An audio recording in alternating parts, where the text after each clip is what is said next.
আর 60 থেকে এখন 2025 সালে এসে কম্পিউটার তো আর লাগেও না, ল্যাপটপের বেশি প্রয়োজন হয় না।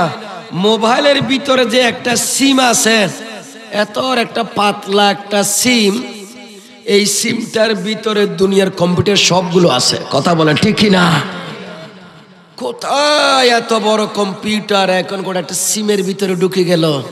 তার মানে এটা বিশ্বাস করলাম, তাহলে গোটা দুনিয়ার এলমগুলো 60 কিতাবে, 4 কিতাবের এলম কোরআনে, গোটা কোরআনের এলমগুলো সূরা ফাতিহার ভিতরে। চিৎকার করে বলুন আল্লাহু আকবার। আবার আর একটু বিশ্লেষণ করে অনেকে বলেছেন সূরা ফাতিহার মধ্যে যা আছে সেটা বিসমিল্লাহর ভিতরে আছে।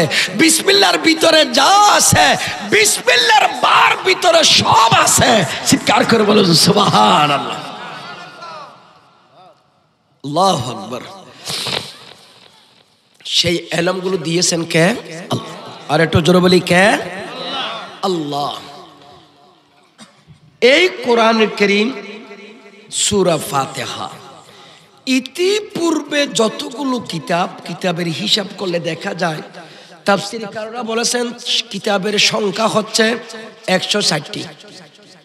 160টি কিতাবের মধ্যে সাহিফা মানে ছোট ছোট কিতাব, যখন যতটুকুন প্রয়োজন হয়েছে ততটুকুন আল্লাহর পক্ষ থেকে নবী রাসূলদেরকে আল্লাহ দান করেছেন।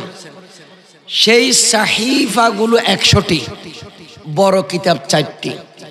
সেই কিতাবের বিশ্লেষণ করতে গিয়ে ইমাম তিরমিজি রাহমাতুল্লাহ একটা হাদিস নকল করেন।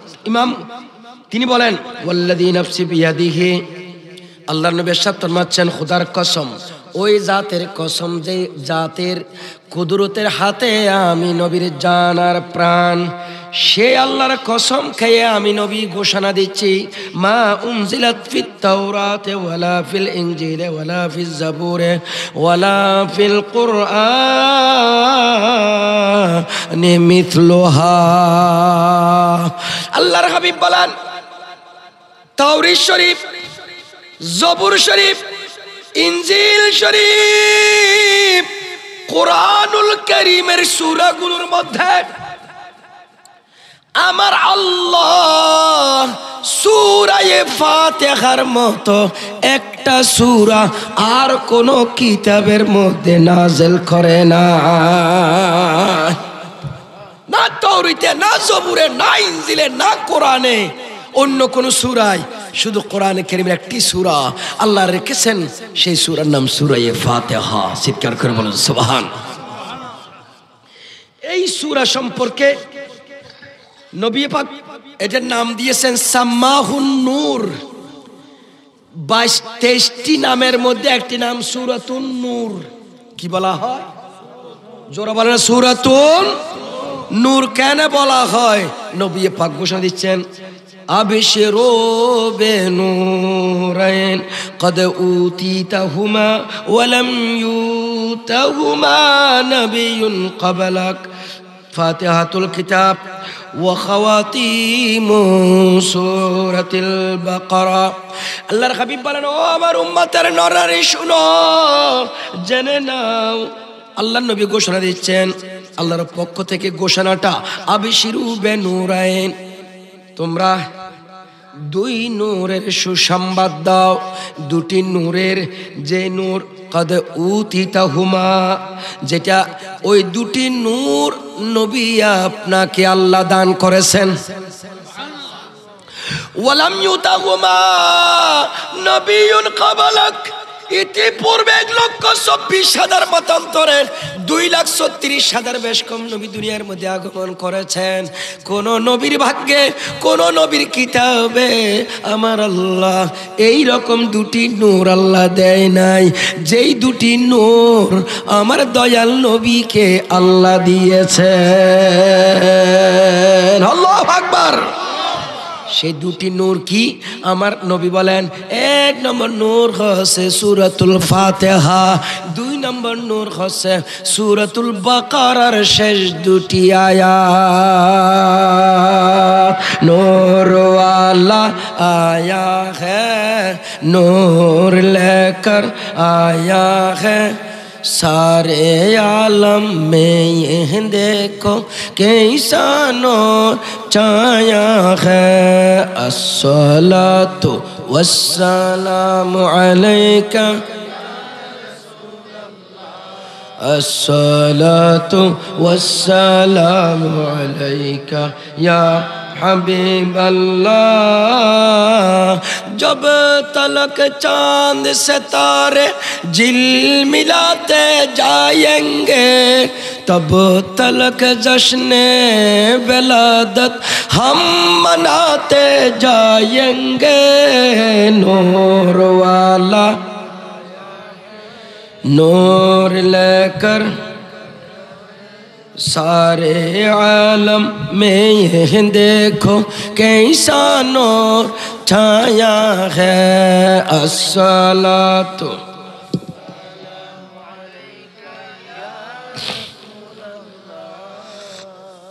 अस्सलातु वस्सलामु अलैका या हबीबल्लाह। इस तरफ जो नूर है तो इस तरफ भी नूर है।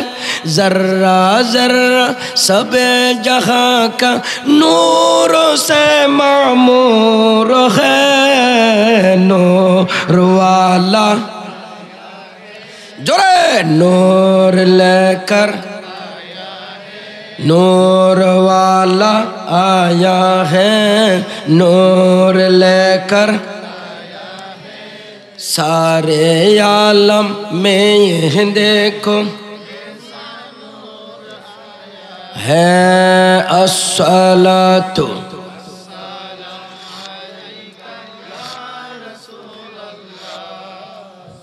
अस्सलातु वस्सलामु अलैका या हबीबल्लाह।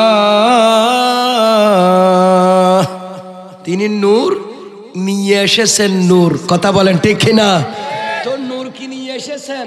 নবী পাক নিজে বলতেছেন আল্লাহর পক্ষ থেকে সুসংবাদ দুটি নূরের। এক নূরের নাম হচ্ছে সূরাতুল ফাতিহা, আর এক নূরের নাম সূরাতুল বাকারার শেষ দুটি আয়াত। সূরা ফাতিহাকে সূরাতুন নূরও বলা হয়। বন্ধুরা আমার, এই নূর নূর সূরাতুন নূর বলা হয়। এই সূরাতুন নূর এই জন্য সূরা ফাতিহা আছে বলে সূরা ফাতিহার মধ্যে আল্লাহ নূর ঢেলে দিয়েছেন। নবী পাক প্রথম ওহী নাযিল হয় গারে হেরায়, সবার জানা। 40 বছর বয়স, জিবরিল আমিন হাজির। সূরা আলাক শরীফের 5টি আয়াত সর্বপ্রথম নাযিল করেন, আর সেখান থেকে কোরআন শরীফের নুজুল শুরু হলো। বন্ধুরা আমার, সে গারে হেরা যে গুহায় আমার নবী সাধনা করেছেন সেটাকে গারে হেরা বলা হয়। আর গোটা পাহাড়ের নাম হয়ে গেল 1400 বছর থেকে জবলে নূর। জোরে বলেন সুবহানাল্লাহ। পাহাড়ের নাম কি? নূর। কেন? এটা পাথরের, এটা নূর বলে কেন? নূরের জন্য। নূরের নবী যেই পাহাড়ে উঠে ওই পাহাড় নূর হয়ে যায়। ওখানে নাজিল হয়েছে কোরআন, কোরআনটাও হচ্ছে নূর। জোরে বলেন সুবহানাল্লাহ। কথা বলেন ঠিক কিনা? শুধু তাই না, আমার পেয়ারা নবী 2 মেয়ে 2 বেটি সৈয়দাকে বিবাহ দিয়েছেন। হযরত ওসমান যুন্নুরাইন ওসমানকে, ওসমান রাদিয়াল্লাহু তাআলা আনহুকে, প্রথম উম্মে কুলসুমকে, পরে উনি মারা যাওয়ার পর সৈয়দা রোকাইয়াকে। ওনার 2 জন মৃত্যুর পর নবী পাক খুব দুঃখ পেয়ে বলেছিলেন, যদি আমার একে একে এই রকম এক মেয়ে মারা যাওয়ার পর আরেক মেয়ে, এক মেয়ে মারা যাওয়ার পর আরেক মেয়ে, আমাকে যদি আল্লাহ 40টি মেয়ে দিত, প্রত্যেকটা মেয়ে আমি ওসমানকে বিবাহ দিতাম। জোরে বলেন সুবহানাল্লাহ। সারা দুনিয়ার মানুষ জুমার দিন খুতবার দ্বিতীয় খুতবায় ওসমান রাদিয়াল্লাহু তাআলা আনহুর নাম মোবারক নিতেই বলেন ওসমান জুন্নুরাইন, জুন্নুরাইন। কিরে বাবা, নবীকে নবীর দুই মেয়ে বিবাহ করার কারণে ওনার উপাধি হয়ে গেল জুন্নুরাইন, দুই নূরের মালিক। নবীর মেয়ে নূর, নূরকে বিবাহ করার কারণে মালিক হলেন ওসমান রাদিয়াল্লাহু তাআলা আন। তো ওসমান জুন্নুরাইন যদি নূরের মালিক হতে পারে, নবী কি মাটির হবে? এটা তো বিবেকের কাছে প্রশ্ন করলে সহজে বোঝা যায়। আমি কয়েকটা উদাহরণ দিলাম। কোরআন কারীমের সূরা ফাতিহাকে সূরাতুন নূর বলা হয়, জবলের নূর পাহাড়কে বলা হয়। ওসমান জুন্নুরাইন বিবাহ করেছেন নবীর দুই বেটিকে, ওনাকে জুন্নুরাইন বলা হয়। কথা বলেন ঠিক না? অতএব আমাদের আপনার সিদ্ধান্ত নিতে হবে। আল্লাহ বলেন কদ জাআকুম মিনাল্লাহি নূর ওয়া কিতাবুম মুবিন, তোমাদের নিকট আল্লাহর পক্ষ থেকে নূর এসেছে, একটা স্পষ্ট কিতাব এসেছে। সেই নূর হচ্ছে নূরে মুহাম্মাদি, কিতাব হচ্ছে কোরআনুল কারীম। জোরে বলেন সুবহানাল্লাহ। বন্ধুরা আমার, এই কিতাবের আমি প্রথমে বলেছিলাম এই সূরার অপরাটি নাম সূরা আস-সাবউ আল মাসানি। সাবউন মানে সাত, মাসানি মানি সানি, সানি ডাবল ডাবল, দুইবার। এই সূরাটা দুইবার নাজিল হয়েছে। কয়বার নাজিল হয়েছে? এই সূরা দুইবার নাজিল হওয়ার কারণে এই সূরার নাম আস-সাবউল মাসানি। আমরা আরো বহু বিশ্লেষণ আছে এখানে, আপনাদেরকে একটু জানাই রাখি। এই সূরা আয়াতের সংখ্যা 7টি। 7টি আয়াত নিয়েও কিন্তু ইখতিলাফ হয়ে গেছে। আয়াত 7টি, বিসমিল্লাহ সহ 7টি না বিসমিল্লাহকে বাদ দিয়ে 7টি, এইটা নিয়ে বিরাট আইম্মায়ে হানাফি, আইম্মায়ে আহনাফ এবং আইম্মায়ে শাওয়াফে, শাফি মাযহাবের ইমামগণ এবং হানাফি মাযহাবের ইমামগণের মধ্যে ইখতিলাফ হয়ে গেল যে এখানে আয়াতের সংখ্যা কত।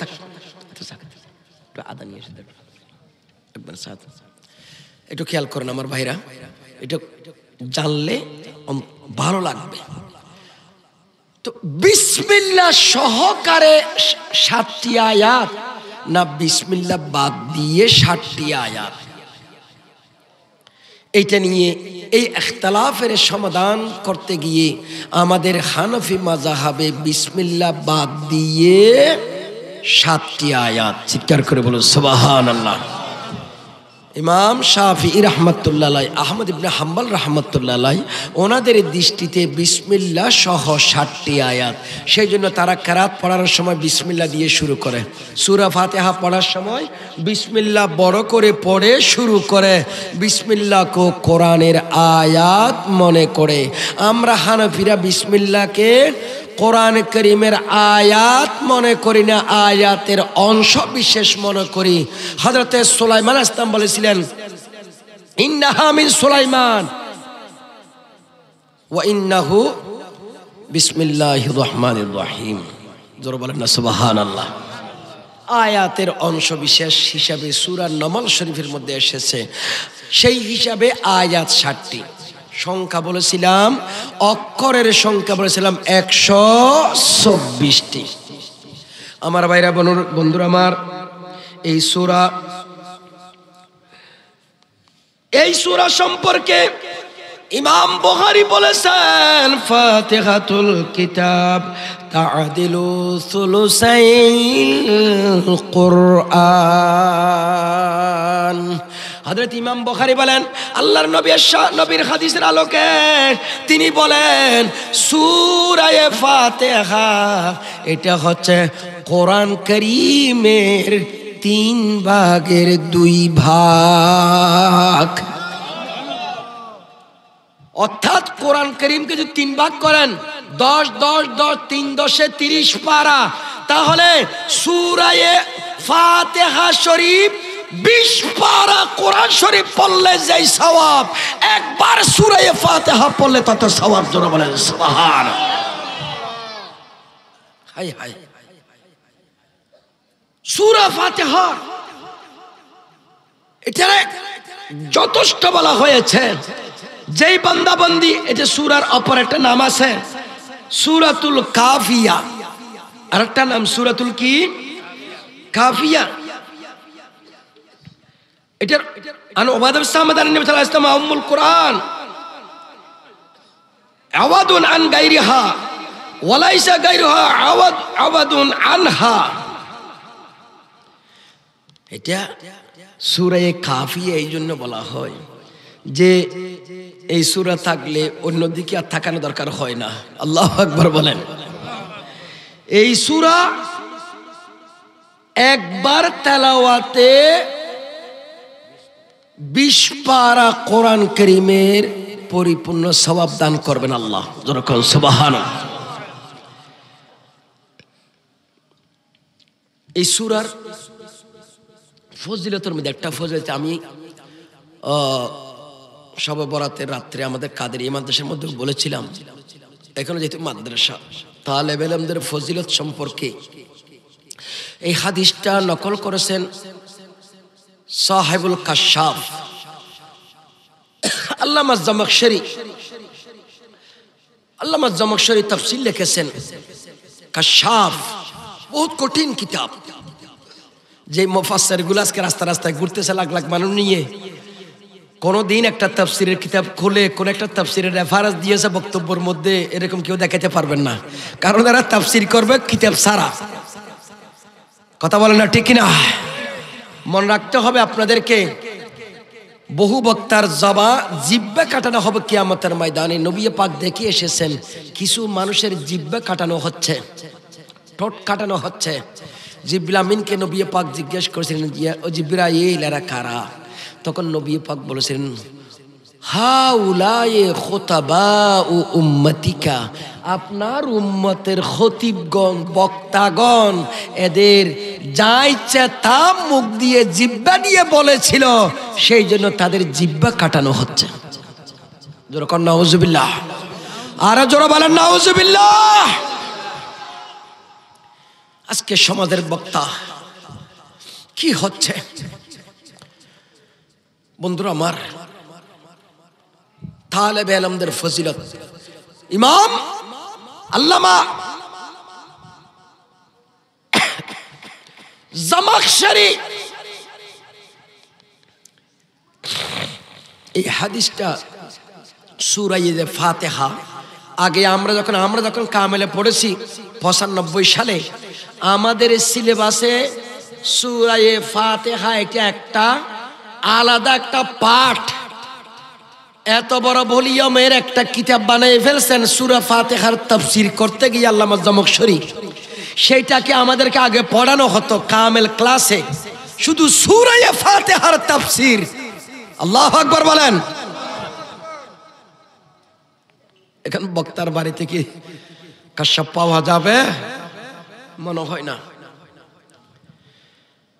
কাশাফ থেকে রেফারেন্স দিচ্ছি, ওই সূরা ফাতিহার ব্যাখ্যা করতে গিয়ে শেষের দিকে একদম শেষ পৃষ্ঠায় যেই হাদিসটা তিনি নকল করেছেন, আমি সেই হাদিসটা কোট করলাম। আল্লাহ নবী ইরশাদ ফরমাচ্ছেন, ইন্নান নবী সাল্লাল্লাহু আলাইহি ওয়াসাল্লাম قال ইন্নাল কওমা লা ইয়াবাসাল্লাহু আলাইহিম আলা দাবা হাতমান মাকদিয়া فيقرأ سبي من سبيانهم في الكتاب الحمد لله رب العالمين فسمي الله فيرفع عنهم بذلك العذاب 40 سنة। الله أكبر বলেন। এটা তাফসীরে কবিরের মধ্যে আসছে, কাশাফের মধ্যে প্রথম পারার 19 পৃষ্ঠার মধ্যে এসেছে। আল্লাহ নবী ইরশাদ ফরমাচ্ছেন, আল্লাহ পাক কোন জাতি, গোষ্ঠী, কওমের উপর আল্লাহ নারাজ নাফরমানির কারণে, ইবাদত বন্দেগী না করার কারণে, আল্লাহ আল্লাহ রাসূলের বিরুদ্ধে কথা বলার কারণে কোন একটা জাতিকে আল্লাহ ধ্বংস করে দেবেন। লা ইয়াবাসুল্লাহু আলাইহিম আল আযাবা, আল্লাহ সেই জাতির উপর আযাব নিশ্চিত করে পাঠাবেন। হাতমান মাকদিয়া, কোনো সন্দেহ নাই, এইটাকে রদ করার আর কারো শক্তি নাই। আল্লাহ নিশ্চিত করে ফেললেন এদেরকে আযাব দিয়ে ধ্বংস করে দেব। এদের নাফরমানিতে আল্লাহ নারাজ হয়ে গেছেন, আযাব দেবেন, ফেরেশতা পাঠাই দিলেন, ধ্বংস করে গোটা জাতি। এরপরে ফায়াকরাউ সাবিয়ুন মিন সিবিয়ানিহিম, ফেরেশতারা আযাব নিয়ে আস্তে আস্তে আস্তে কাছাকাছি এসে গেল। দেখতেছে ওই এলাকায় কোন একটা ছোট বাচ্চা সূরা ফাতিহা তেলাওয়াত করতেছে। এটা জোরে বলবেন না আল্লাহু আকবার।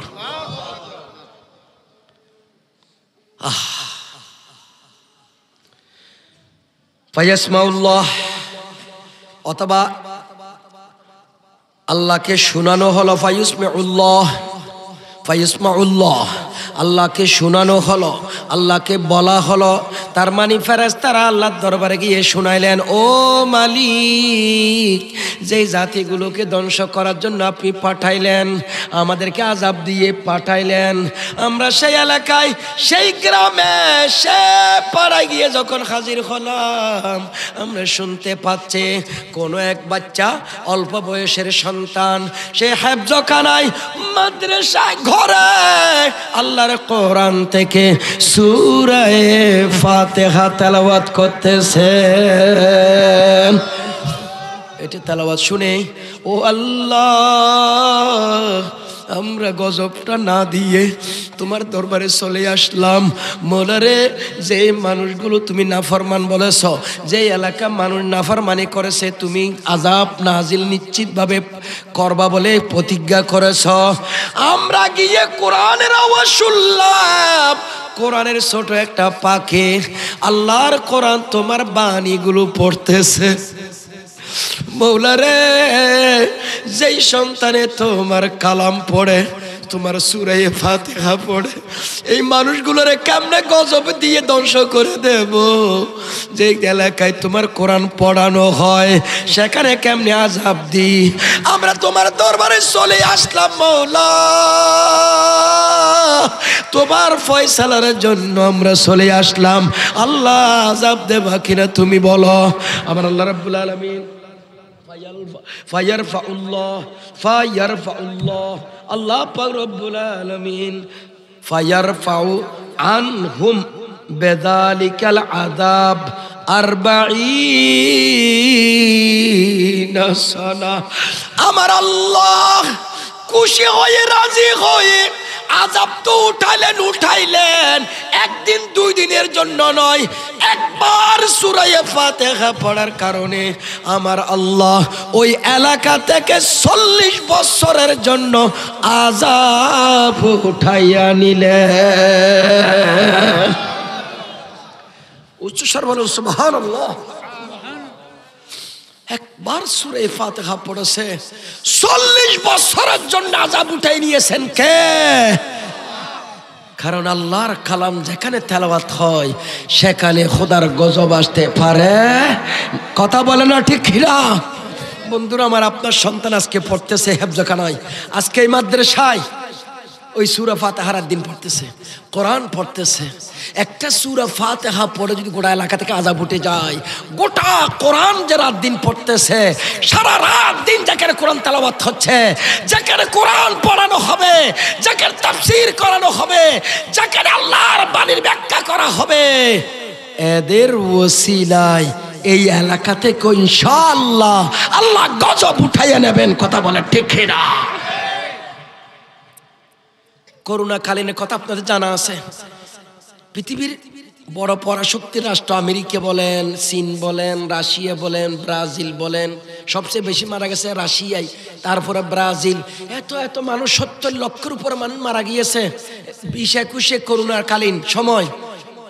বাংলাদেশে মাত্র 29 থেকে 30 হাজার মানুষ মারা গিয়েছে। যে দেশের মানুষ আর পিপিলিকা সমান, বাংলাদেশের হিসাব করলে মনে হয় 18 কোটি পিপিলিকা পাওয়া যায় কিনা জানি না। পিপিলিকার মানুষ সমান হয়ে গেছে যে দেশে। আমার ঢাকার মধ্যে একটা বস্তি এলাকা আছে, এখানে শিফটিং থাকে, মা বাবা একসাথে 6 ঘন্টা ঘুমাইয়ে তারপরে তারা বের হয়ে যায়। ছেলের বউ ছেলে এরা থাকে আর 6 ঘন্টা, আর যেগুলো নাবালক বাচ্চা এদের থাকে 6 ঘন্টা। এই রকম বসতিতে জীবন যাপন করে। ওখানে তো করোনা, তো একটা করোনার একটা মানুষও মরে নাই, একটা মানুষ ওখানে মরে নাই। আমাদের দেশে ছোঁয়াছে লোক, ছোঁয়াছে রোগ বলে বলে দেশের মানুষকে কি অবস্থা করে ফেলছে। শাটডাউন, ডাটডাউন, লাটডাউন কতগুলো দিয়ে দেশটারে ফকির বানালো। কথা কোন ঠিক কিনা? কিন্তু মনে রাখবেন, ছোঁয়াছে রোগ বলতে কোনো রোগই নেই। এটা আমরা বানাইছি সরকারকে খুশি করার জন্য, পশ্চিমাদেরকে খুশি করার জন্য আমরা এগুলো ছোঁয়াছে রোগ বলেছি। ছোঁয়াছে রোগ বলতে কোনো রোগ নাই। রোগ দেনেওয়ালাকে, রোগ নেনেওয়ালাকে। সুতরাং আল্লাহ শেফা দে, আল্লাহর রোগ দে। এটা একজন থেকে আরেকজনের কাছে যাবে কেন? যায় না, যায় না। যারাই সরকারের পক্ষে দলিল দিয়ে কিছু টাকা কামাইয়েছে, এটা একটা ব্যবসা। লা আদাওয়া, ইসলামে কোনো আদাওয়া বলতে কিছু না। আদাওয়া মানে সংক্রামক বলতে কোনো রোগ নাই। আচ্ছা যাই, অন্য প্রসঙ্গে গেলাম আমি। আপনাদের কি অসুবিধা হচ্ছে? একটু কথা বুঝবেন, আমি শিক্ষক হিসেবে কথা বলছি। সূরা ফাতিহা একবার তেলাওয়াতে যদি গোটা এলাকা থেকে 40 বছরের যদি গজব যায়, তো বাংলাদেশে তুলনামূলকভাবে জনসংখ্যার তুলনায় জায়গা কম, যেখানে 1 কিলোমিটার জায়গার মধ্যে 1300 মানুষের বসবাস এই দেশে। আর কানাডায় যান, 3 কিলোমিটারের মধ্যে 3 জন মানুষ খুঁজে পাওয়া যাবে না। গোটা সৌদি আরবে 3 কোটি মানুষ, বাংলাদেশ পরিমাণ 20টার উপর হবে। এত মানুষ এত জায়গায় মরল, বাংলাদেশের জনগণের সংখ্যার তুলনায় মানুষ কম মরেছে। এটা আমার বিশ্লেষণ গবেষণা হচ্ছে। বাংলার জমিনের মানুষ গুনাহগার হতে পারে, কিন্তু বাংলার জমিনে যতগুলো হেফজখানা আছে, যতগুলো কিতাবখানা আছে, যতগুলো মাকতাব আছে, প্রত্যেকটা মাকতাবে যে কোরআন শরীফ তেলাওয়াত হয়েছে, ওই তেলাওয়াতের সাদাকায় আল্লাহর গজব অনেকাংশে উঠে গেছে। কথা বলে ঠিক না? আল্লাহু আকবার।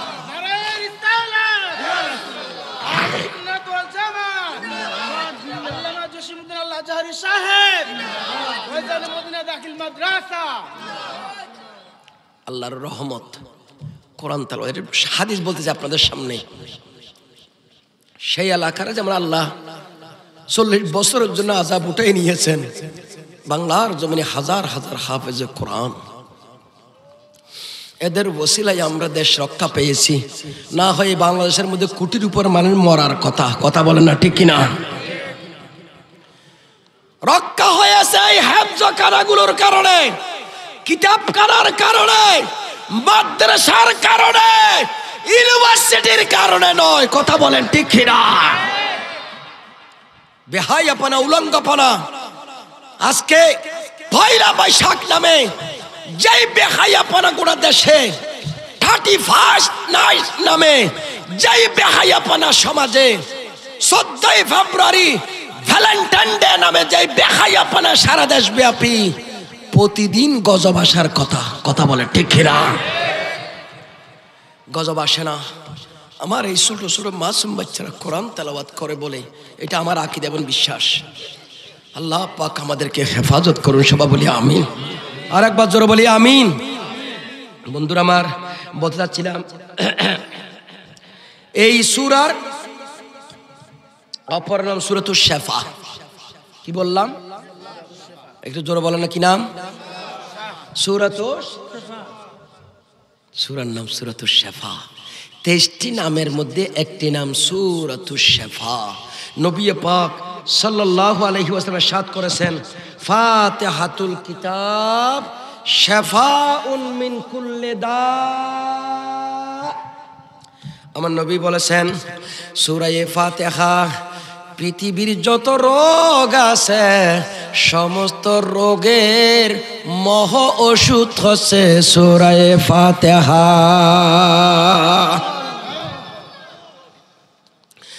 এই জন্য সূরা ফাতিহা শাফা। কয়েকটি দলিল দিয়ে আপনাদেরকে, অনেকের বিশ্বাস হয় না। আমরা আহলে সুন্নাত ওয়াল জামাতের বিশ্বাসীরা আমরা যে কোনো জায়গায় কোনো অনুষ্ঠান হলে আমরা বলি কি, আমরা বলি কি, আরে ভাই একটু ফাতিহা পড়েন, ফাতিহা পড়েন, ফাতিহা দেন, ফাতিহা দেন। কি আপনাদের এলাকায় আসেনি? আমাদের এলাকায় ফাতিহা দেননি? সবে বরাতের সময় ফাতিহা দিয়েছেন? দেন নাই মনে হয়। 7 দিনের দিন মারা গেলে একটু ফাতিহা দেন না? ওটা সূরা ফাতিহা থেকে আসছে, ফাতিহা এমনি আসে না, উঠে ফাতিহা। যে যেহেতু প্রত্যেক রোগের শেফা নবী বলেছেন, তো আমরা গরু ছাগল জবাই করে গোশতগুলো সামনে রেখে সূরা ফাতিহা পড়ে গেলে এটা আমাদের রোগের শেফা হবে। কথা বলে ঠিক কিনা? নবী পাক বলেন সূরাতুল ফাতিহা শিফাউন লিকুল্লি দা, প্রত্যেক ওষুধে প্রত্যেক রোগের ওষুধ হচ্ছে সূরা ফাতিহা। হাদিসটা লম্বা, আমি আপনাদেরকে একটু পড়ে শোনাই। এই হাদিসটা বুখারী শরীফের মধ্যে বেশ কয়েক জায়গার মধ্যে এসেছে। দরুদ পড়ুন, আল্লাহুম্মা সাল্লি আলা সাইয়্যিদিনা মাওলানা মুহাম্মদ ওয়া আলা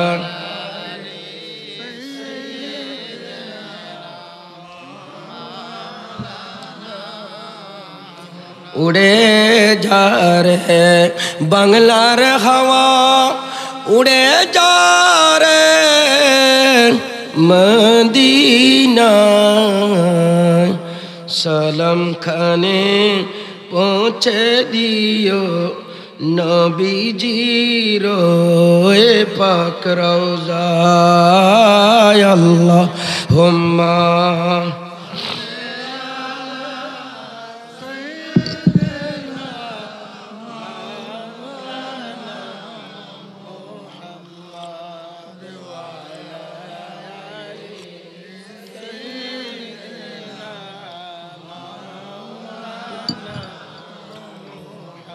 আমার বাইরা বন্ধুরা আমার, বুখারী শরীফ কিতাবুত তাফসীর হাদিস নম্বর 5007, 5007 নম্বর হাদিস।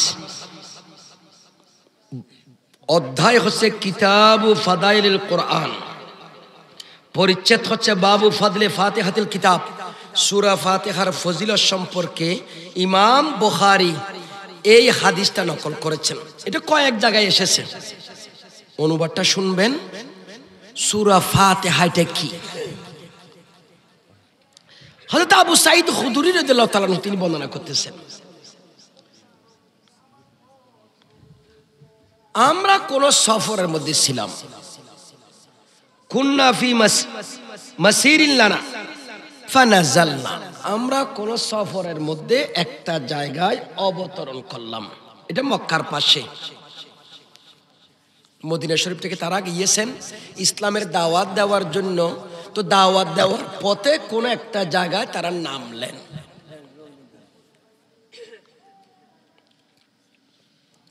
এরপরে ফাজাআত জারিয়া, আমরা যেখানে অবতরণ করলাম সেখানে একজন ছোট্ট মেয়ে দৌড়ে আমাদের কাছে আসলেন। ফাকালাত ইন্না সাইয়্যিদাল হাইয়ে সালিমুন, আমাদের এলাকায় যে নেতা আছে, নেতাকে সাপে দংশন করেছে, কামড় দিয়েছে, কাটছে। আমাদের নেতাকে সাপে কামড় দিয়েছে। ওয়া ইন্না নাফরানা গায়বুন, আমাদের এলাকার পুরুষ যারা আছেন তারা নেই, ব্যবসা বাণিজ্য বা অন্য কোনো কারণে এলাকা ছেড়ে তারা অন্য জায়গায় আছে। এইদিকে সাপে কামড় দিয়েছেন নেতাকে, কোন পুরুষ এলাকার মধ্যে নাই। ফাহাল মিনকুম রাকিন, আপনাদের মাঝে কেউ ঝাড়ফুঁক করনেওয়ালা, ফুক দেয়, সাপুড়ে, সাপে কামড় দিলে ঝাড়ফুঁক করে, এইরকম তোমাদের মধ্যে কোন লোক আছে? সুবহানাল্লাহ বলেন না। ফাকামা মা'হা রাজুলুন, সাহাবায়ে কেরামের মধ্যে একজন পুরুষ ওই মহিলা মেয়ের সাথে দাঁড়ালো, মানে তার সাথে যাওয়া শুরু করলো। তো বলতে লাগছে, আমরা আসলে পেশাগতভাবে কোনো ঝাড়ফুঁক করি না, তুমি যদি বলো আমি যেতে পারি। শর্ত দিলাম, যদি ভালো হয়ে যায়, সাপের কামড় থেকে যদি রক্ষা পাই, বিষ যদি পানি হয়ে যায়, আমাকে জল দিতে হবে। জল বলতে এখানে তার বিনিময় দেওয়া। তো কত দেব? কমপক্ষে 30টি ছাগল দিতে হবে। আর জোরে বলেন আল্লাহু আকবার বলেন। কটি ছাগল? এটা অন্য বর্ণনায় আসছে, ওনাদেরকে দাওয়াত দিয়েছিলেন, কেউ এদেরকে থাকতো ঢুকতো দেয় না এলাকায়। যাওয়ার পথে কতটুকু যখন চলে গেলেন, তখন এই মেয়ে দূরে দূরে বলতেছেন, আপনাদের মধ্যে কেউ কি রাকিন আছে? হাল মিনকুম রাকিন, তোমাদের মধ্যে কেউ কি ঝাড়ফুঁক করনে ওয়ালা আছো? আমাদের নেতারা সাপে কামড় দিয়েছে, একটু ঝাড়ফুঁক করবা। তখন উনি বলছিলেন, যেখানে ইসলামের দাওয়াত দিতে আসলাম, সেখানে আমাদেরকে ঢুকতেও দাও নাই। আজকে যখন বিপদে পড়েছ, আমাদেরকে খুঁজতেছ, তো আমরাও যাব, শর্ত দিয়ে 30টি ছাগল দিতে হবে। বন্ধুরা আমার, এইটা বলার পর রাজি হওয়ার, নেতা বাঁচলে ছাগলে কি আসে যায়, কথা কন না, ঠিক কিনা? উনি গেলেন, গিয়ে আল্লাহর নবীর সেই সাহাবী গিয়ে তিনি বলতেছেন যে আমি সেখানে গেলাম, গিয়ে লম্বা হাদিস, আমি শুধু সোজা অর্থটা বলে দিই। সেখানে ওনারে একটু ফুক দিলাম,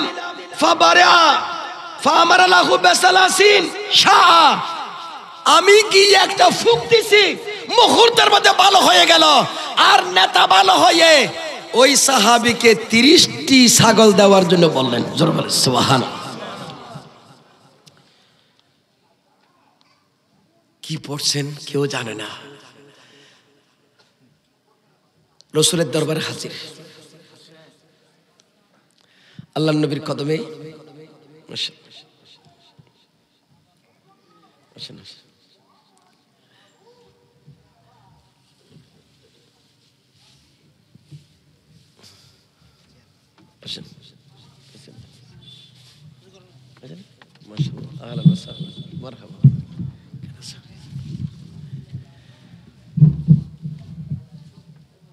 মাশাআল্লাহ। আমি বেশি আলোচনা করব না, না না, সূরা ফাতিহার দুই একটা কথা, যেহেতু ওই সাহাবী 30টি যখন ছাগল নিয়ে আসছেন, বাকি সাহাবায়ে কেরামরা এটা গ্রহণ করে না। হাই হাই, কি করছো তুমি? আমি ওখানে গিয়ে সূরা ফাতিহা পড়েছি একবার, এইটা পরে ফুক দিয়েছি, রোগটা ভালো হয়ে গেছে, সাপের বিষ পানি হয়ে গিয়েছে, সুস্থ হয়ে গেছে। নেতা 30টি ছাগল আমাকে দিয়েছে। অন্যান্য সাহাবায়ে কেরাম বলেন, না আমরা এটা গ্রহণ করব না যতক্ষণ পর্যন্ত রাসূলের দরবারে না যাই। আল্লাহর হাবিব থেকে ফতোয়া নেওয়ার পর আমরা এই 30 ছাগল থেকে ভাগ নিতে পারি। চিৎকার করে বলুন সুবহানাল্লাহ। আমাদের চট্টগ্রামের ভাষায় বলে কি, জাল মারণ্যের যে দাম, ডুলা ধরনেরও তার দাম, একই দাম, কথা কোনো ঠিক কিনা? আমরা ছোটকালে আমরা জাল মারতাম রাত্রে, সাথে একজন ডুলা, বুঝেন তো আপনারা? আপনারা কি বলেন? হ্যাঁ বলোই কোন, মাশাআল্লাহ। তো যে জাল মারে কষ্ট করছে আর যে ডুলা নিয়ে দুজনের ভাগ কিন্তু সমান, কথা কোন ঠিক কিনা? এটা আমাদের এলাকায় এরকম আছে, আপনাদের এলাকায় জানি না কতটুকু, কত ভাগে ভাগ করেন। তো যিনি একই সফরে ছিলেন, তিনি যখন 30টা ছাগল পেলেন, তো বাকিরাও তো এটার অংশ পাবেন, কথা কোন ঠিক কিনা? কিন্তু ফতোয়া দরকার, জায়েজ কিনা। কোরআন শরীফ পড়ে ফুক দিয়ে যে টাকা ছাগল পেয়েছে, এই ছাগল নেওয়া যাবে কিনা এইটা নিয়ে হয়ে গেল সমস্যা। নবী পাকের দরবারে সে ডিটেলস ঘটনা বর্ণনা করা হলো। আল্লাহর হাবিব বলেন, ও আমার সাহাবারা শুনে নাও 30টি ছাগল যিনি পেয়েছেন তোমরা নিজেরাই ভাগ করে নাও। এ কোরআন পড়ে সূরা ফাতিহা পড়ে একজন রোগীকে তোমরা যে শেফা বকশিশ করে দিয়েছ জায়েজ। সূরা ফাতিহা পড়ে রোগী যে ভালো হয়েছে এর বিনিময়ে যে ছাগল দিয়েছে তোমরা ভাগ করে নাও, আমি নবীকেও একটি অংশ দিও। জোরে বলেন সুবহানাল্লাহ। মকসদ কি? সূরা ফাতিহার তাসির প্রভাব কেমন? সাফের বিষ পর্যন্ত বের হয়ে যায় আল্লাহর কোরআন সূরা ফাতিহার বরকতে। জোরে বলেন সুবহানাল্লাহ। আমরা সেই জন্য বলি যে কোনো খাবার খাওয়ার সময় ওকশনালি অনুষ্ঠানে সূরা ফাতিহা পড়ে দোয়া করেন, এটার দ্বারাই ভিতরে যে রোগ আছে শাফা হবে। নবী পাক বলেছেন সূরাতুল ফাতিহা শাফাউন লিকুল্লি দা, প্রত্যেক রোগের শাফা হচ্ছে সূরা ফাতিহা। চিৎকার করে বলেন না সুবহানাল্লাহ। আমরা ভুলে গিয়েছি, আজকে সে তাফসীরের দিকে খেয়াল করার আমাদের সময় নাই। ভাইরাল বক্তা দরকার, গানেওয়ালা দরকার, হিন্দি গান নকল করতে হবে। সেই বক্তারগুলো ওয়াজ শুনতে গিয়ে আজকে আমাদের অন্তরে এই সমস্ত আলোচনাগুলো আসবে না। কারণ না আসার কারণে দিন দিন আমার সমাজে এখন যদি বলা ফাতিহা দাও, ফাতিহা কি আবার ফাতিহা কি? আরে বাবা ফাতিহা কোরআন শরীফের 114টি সূরার একটা সূরা পড়া। কথা কর না ঠিক কিনা? এটা ভুলে গেলাম কেন? আসুন, বাদশাহ হারুনুর রশিদের নাম অনেকে শুনেছেন। বাদশাহ হারুনুর রশিদের নাম আপনারা যারা শুনেছেন 150 হিজরির মানুষ। এখন আমার পেয়ারা নবীর যে বালাদতে বা সাআদতের যে জায়গা বর্তমানে লাইব্রেরি করা আছে সৌদি আরবে মক্কা শরীফের পাশে, সেই ঘরটা বাদশাহ হারুনুর রশিদ নিজে কিনে ওয়াকফ করে দিয়েছিলেন। সেই ঘর এখনো লাইব্রেরি হয়ে আছে, এটা কেউ দখল করতে পারবে না। ওই ওয়াকফ এখনো ওয়াকফ হিসেবে আছে। আল্লাহু আকবার বলেন। আমি যেটা বলার উদ্দেশ্য বন্ধুরা আমার, বাদশাহ হারুনুর রশিদ বড় কঠিন রোগে জটিল রোগে আক্রান্ত হয়ে পড়লেন। তো ওনাকে ডাক্তার কবিরাজ আশেপাশে বাদশার চিকিৎসার কি অভাব আছে? সব ডাক্তার চিকিৎসা করে বলে দিলেন বাদশাহ যে কদিন খাওয়ার আছে খেয়ে নেন, আর বেশি দিন মনে হয় হায়াত নাই, আপনি আর সুস্থ হবেন না এ রোগ থেকে। জীবনের আশা ছেড়ে দিলেন। পুনরায় আবার বাদশাহীগিরি করবেন, সিংহাসনে বসবেন, দেশ চালাবেন, বিচারিক কাজ করবেন, এগুলোর আশা তিনি ছেড়েই দিলেন। ডাক্তার কবিরাজের জবাব দিলেন। এরপর মনে তো মানে না, মন তো না মানার জিনিস, যতক্ষণ থাকে ততক্ষণ চাই একটু বাঁচতে পারে কিনা। তো শেষ পর্যন্ত তার হঠাৎ মনে পড়ল, একজন পিএস কে ডেকে বলে যে যাও ওই এলাকায়, আমাদের এলাকায় একজন আলেম আছেন, ওই আলেমের নাম ফুদাইল ইবনে আয়াদ। জোরে বলেন সুবহানাল্লাহ। ফুদাইল ইবনে আয়াদকে দিয়ে খবর দাও, সালাম দাও, সংবাদ দাও। ফুদাইল ইবনে আয়াদকে বলে দাও আমার দরবারের মধ্যে হাজির হওয়ার জন্য। ওনার কাছে দুধ গেল। একজন ব্যক্তি গিয়ে যখন সালাম দিয়ে বাদশাহ ডেকেছেন বলে সংবাদ দিল, তিনি চলে আসলেন। মনে মনে বলেন বাদশাহরা তো সাধারণত আলেম ওলামার খবর নেয় না, আজকে কেন বাদশাহ হারুনুর রশিদ আমাকে তলব করলেন? কেন করলেন? ওদের বাদশাহ তো বড় অসুস্থ, তো অসুস্থ করবো কি? আমি তো কোনো ডাক্তার না, আমি কোনো কবিরাজ না, আমার কেন ডাকে? ডাকার দরকার হলে কবিরাজ ডাকবে, ডাকার দরকার হলে এফআরসি এর ডাক্তার ডাকবে, আমার কেন ডাকে জানি না। গেল এক পাশে বসালেন, বলেন বাদশাহ আমাকে কেন ডাকলেন? বাদশাহ হারুনুর রশিদ বড় ছোট মন নিয়ে বলেন, ও ফুদাইল ইবনে আয়াস, হায়াতের মায়া প্রত্যেক মানুষের আছে। আমি বড় কঠিন জটিল রোগে আক্রান্ত হয়ে পড়লাম।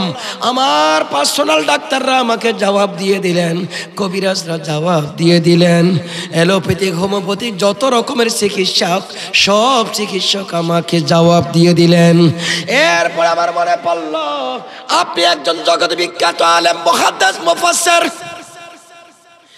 আপনি আমার জন্য আল্লাহর দরবারে দুটি হাত উঠাইয়া দোয়া করবেন। আপনার দোয়ার প্রত্যাশী হলাম। আমি হারুনুর রশিদের জন্য একটু আপনি হাত উঠাইয়া দোয়া করবেন, আমাকে একটু ফুঁক দেবেন, আমাকে একটু ঝাড় ফুঁক করে দেবেন, আমার গায়ে হাত বুলিয়ে দেবেন, আমার শরীরের মধ্যে হাত মালিশ করে দেবেন। এই জন্য আপনি একজন আলেম, সর্বদা যে হাত দিয়ে কোরআন শরীফ উঠান, কোরআন শরীফ পড়েন, কোরআন শরীফ তোলেন, কোরআন শরীফকে চুমু খান। আমি চাই আপনার সেই জবান হাত দিয়ে আমাকে ফুঁক দেবেন, হাত দিয়ে মালিশ করে দেবেন। ও বাদশাহ, আমি এমন কিছুই নয় আপনার দরবারে সে কিছু করতে পারবো, আমার এরকম কিছুই নাই। তারপরও আপনি যখন বড় মোহাব্বত নিয়ে আলেমকে খবর দিয়েছেন, আমরা ফকির দরবেশ, আমরা কোনো মতে জীবন যাপন করি, আমাদের কে প্রশংসা করলো, কে গালি দিল, এগুলো থাকার সময় আমাদের নাই, আমরা আমাদের তালে থাকি। বাদশাহ আপনি দয়া করে ডেকেছেন, পাশে বসলাম। পাশে বসে একবার নয়, দুইবার নয়, তিনবার নয়, হযরতে ফুদাইল ইবনে আয়াস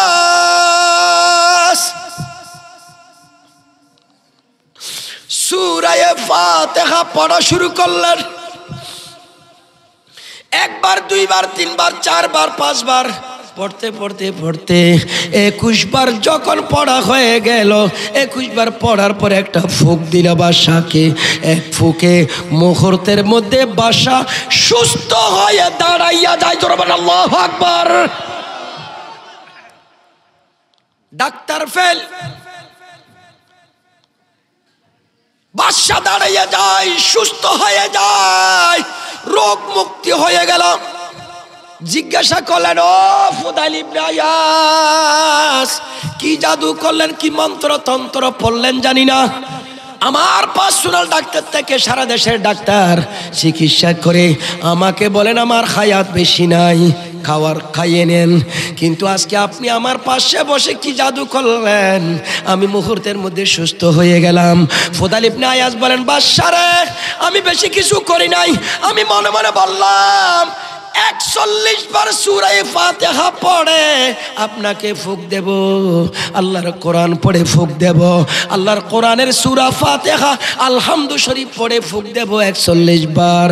41 বার সময় লাগে নাই, 21 বারের মধ্যে আপনি সুস্থ হয়ে গেছেন। সূরা ফাতিহার তাসির আছে না নাই?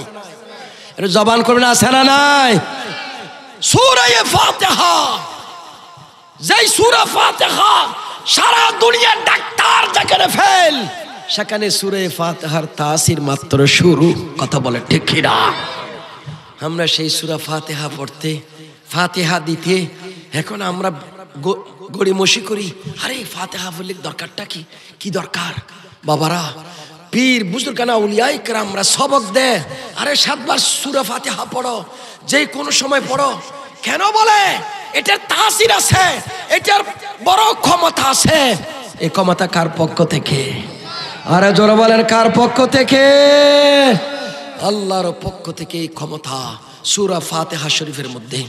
আর একটু কথা বলি, আপনারা জানেন খাজা গরিবে নওয়াজের কথা আপনাদের জানা আছে।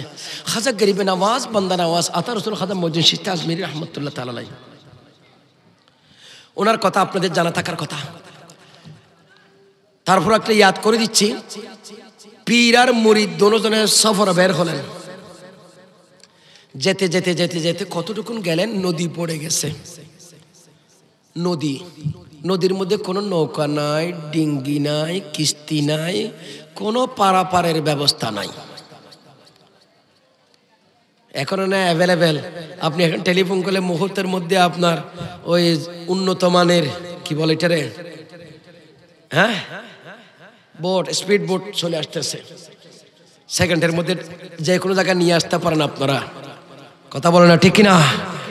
কিন্তু সেই জামানা চিন্তা করেন, কিছু নাই তো নদী পার হবে কেমনে? অনেকক্ষণ অপেক্ষা করলেন, কোনো কিছু আসে না, পাওয়া যায় না।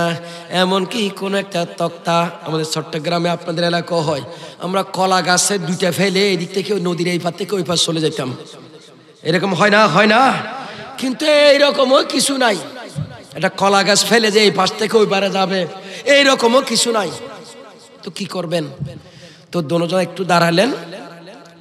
হযরতে ওসমান হারুনি রাদিয়াল্লাহু তাআলা আনহু গরিব নওয়াজকে বলতেছেন, ওই গরিব নওয়াজ, মঈনুদ্দিন হাসান, চক্ষু বন্ধ করো।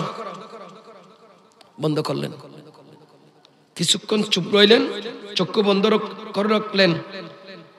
চোখ খোলো। চোখটা খুলতে দেরি, নদীর এই পার থেকে ওই পারে চলে গেছে। আর একটু জোরে বলে না বাবা। নদীর এই পার থেকে ওই পারে চলে গেলেন। গরিবে নওয়াজে জিজ্ঞাসা করলেন, ও আমার পীরে মুর্শিদ, কি জাদু করলেন? নৌকা নাই, ডিঙ্গি নাই, কিস্তি নাই, নাই বলতে কিছু নাই। এই সময় আপনি আমার চক্ষু বন্ধ করে কি জাদু করলেন, কি পড়লেন, কি কাজ করলেন? হযরত ওসমান হারুনি বলেন, ও আমার মঈনুদ্দিন, শোনো, যখন পৃথিবীর কোনো ওসিলা থাকে না, পৃথিবীর কোনো মাধ্যম থাকে না, পৃথিবীর কোনো যখন মাধ্যম ওয়ে থাকে না, পথ থাকে না, আমার আল্লাহর ক্ষমতা তখন শুরু হয়। শোনো, যখন আমাদের কোনো ব্যবস্থা করা হচ্ছে না, আমি তোমার চক্ষু বন্ধ করতে বললাম, ওই সময়, অতটুকু সময়ে আমি সূরা ফাতিহা একবার তেলাওয়াত করলাম। জোরে বলেন আল্লাহু আকবার। একবার সূরা ফাতিহা তেলাওয়াত করলাম। সূরা ফাতিহা পড়া শেষ, দুজনে চোখ করলাম, ওই নদীর ওই পার থেকে এই পারে এসে গেলাম। কোনো কিস্তির প্রয়োজন হয় না। এই ক্ষমতা কার? আরো জোরে বলেন কার?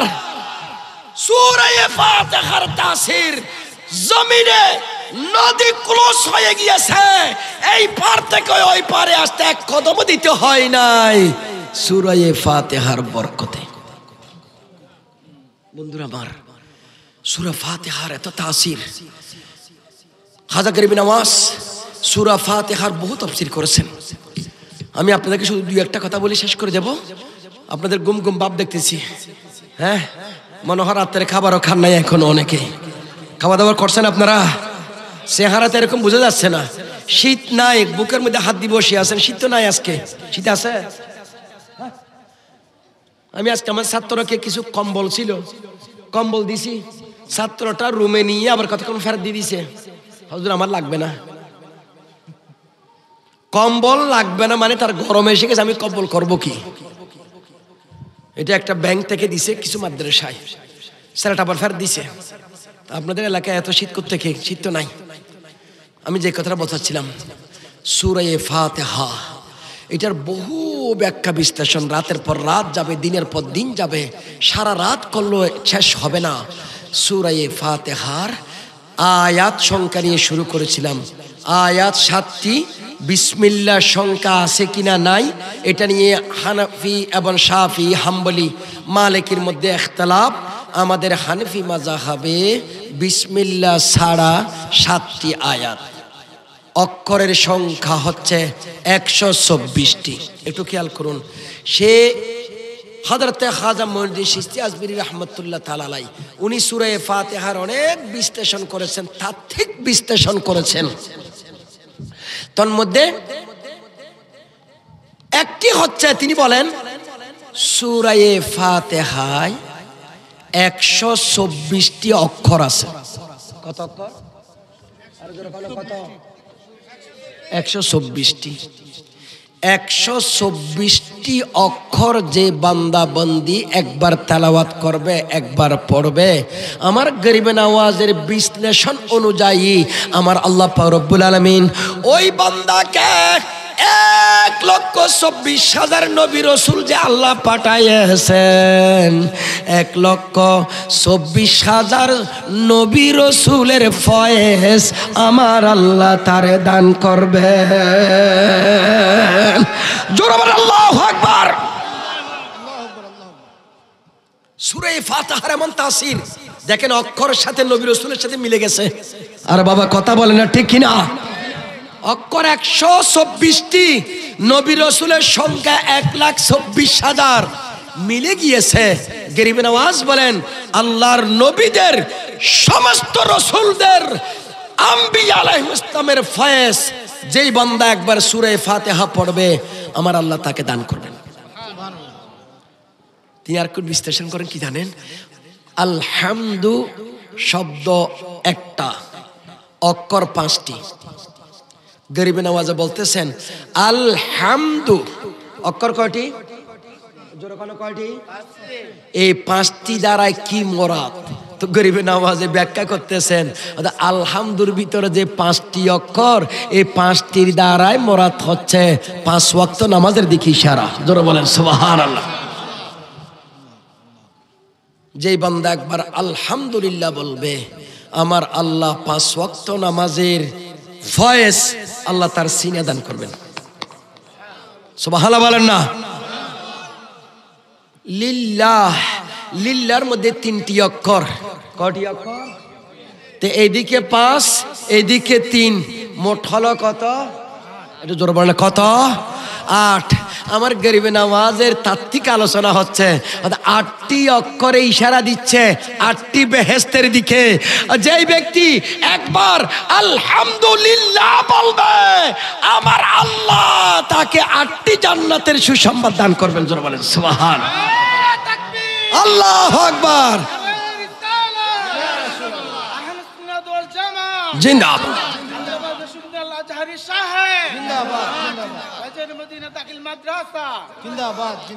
এইভাবে গোটা সূরার তাত্ত্বিক আলোচনা করেছে আমার গরিব নওয়াজ। আমার বাইরে বন্ধুরা আমার, এই সূরা ফাতিহার যেটাকে উম্মুল কিতাব বলা হয়, অপনামে আগে প্রথম শুরু করেছিলাম। এটার কয়টি নাম বলছিলাম? 23টি। কত বলেন কত? বিশেষ করে ছাত্ররা মনে রাখবে এই সূরা ফাতিহার নাম কয়টি বললাম? কোরআন শরীফের মূল হচ্ছে সূরা ফাতিহা। এই ফাতিহাকে উম্মুল কিতাব বলা হয়, মক্কাকে উম্মুল কোরআন বলা হয়। কথা বলেন ঠিক কি না? নবীকে উম্মি বলা হয়। উম্মুন থেকে, উম্মুন মানে আসল, উম্মুন মানে মা, উম্মুন মানে মূল, উম্মুল মানে মূল শিকড়। কোরআন শরীফের মূল সূরা ফাতিহা। কোরআন শরীফের মূল হচ্ছে সূরা ফাতিহা। খোদার জগতে যত গ্রাম আছে সমস্ত গ্রামের মূল উৎপত্তি হচ্ছে মক্কা থেকে। সেই জন্য মক্কাকে উম্মুল কোরআন বলা হয়। জোরে বলেন সুবহানাল্লাহ। সন্তান দুনিয়ায় আসার যে যার পেট থেকে এসেছেন তার নাম আরবি ভাষায় উনি হচ্ছেন সন্তানের মূল মা। কথা বলে ঠিক কিনা? তো সূরা ফাতিহা যখন মূল, এই মূল কিতাবটা আপনি একবার তেলাওয়াত করলে 20 পারা কোরআন শরীফ পড়ার সওয়াব পাচ্ছেন। বন্ধুরা আমার, সেই সূরা ফাতিহা আমরা এখানে কয়েক ভাগে ভাগ করতে পারি। সেইগুলোর প্রথমে আল্লাহর প্রশংসা আছে। বান্দা ইবাদত কার জন্য হবে সেটার ইশারা আছে। আল্লাহ আমাদেরকে পথ দেখাই দিয়েছেন, সিরাতুল মুস্তাকিম কোনটা, সত্যের পথ কোনটা, সূরা ফাতিহায় আছে। যাদেরকে নিয়ামত দিয়েছেন তাদের পথের কথা আল্লাহ বলেছেন। যাদেরকে আল্লাহ গজব এবং লানত দিয়েছেন, যারা গোমরা হয়েছেন তাদের থেকে বাঁচানোর কত এখানে আছে। সুবহানাল্লাহ বলেন। এই সূরা ফাতিহার যদি বিশ্লেষণ করলে আল্লাহর উলুহিয়ত, মালিক ইয়াউমিদ্দিন, যিনি কিয়ামতের দিনের মালিক, তার মানে যে কিয়ামতের দিনের মালিক মানে কিয়ামতের দিন হিসাব লেনের দিনের মালিক। কথা বলে ঠিক না?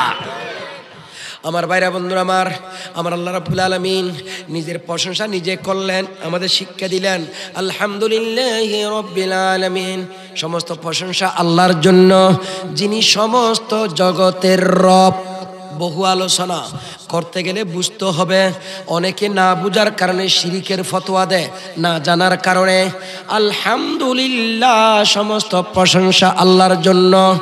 সেই আল্লাহকে আল্লাহ নিজের বলেন রব্বুল আলামিন, সমস্ত জগতের রব। রব কাকে বলে? রব মানে প্রতিপালক। ও আল্লাহ, তুমি জগতের মালিক, প্রতিপালক, কিন্তু আবার তুমি শিখাইয়ে দিয়েছো ওয়াকুর রাব্বিরহামহুমা কামা রাব্বায়ানি সগীরা। জোরে বলেন সুবহানাল্লাহ। এই দোয়া শিখিয়ে দিয়েছেন কে? আমার আল্লাহ। বলো নবী, আপনি বলে দিন তারা যাতে এইভাবে দোয়া করে, রব্বি, ও আমার রব, এরহাম, রব্বির হামহুমা, আল্লাহ তুমি আমার মা বাবা দুইজনকে দয়া করো, রহম করো, করুণা করো আমার মা বাবার প্রতি, কামা রব্বায়ানি সগীরা, যেভাবে আমার মা বাবা দুইজন আমাকে ছোটকালে লালন পালন করেছে, দেখাশোনা করেছে, আমাকে মানুষ করেছে। ওখানে রব, রব্বায়া, রব্বায়া তাসনিয়া দিবসন, মা বাবা দোনোজনে লালন পালন করেছে, এদেরকে রব বলা হয়েছে। আল্লাহ নিজেও রব, মা বাবাকে রব বলেছেন। শিরিক হবে না? শিরিক হবে?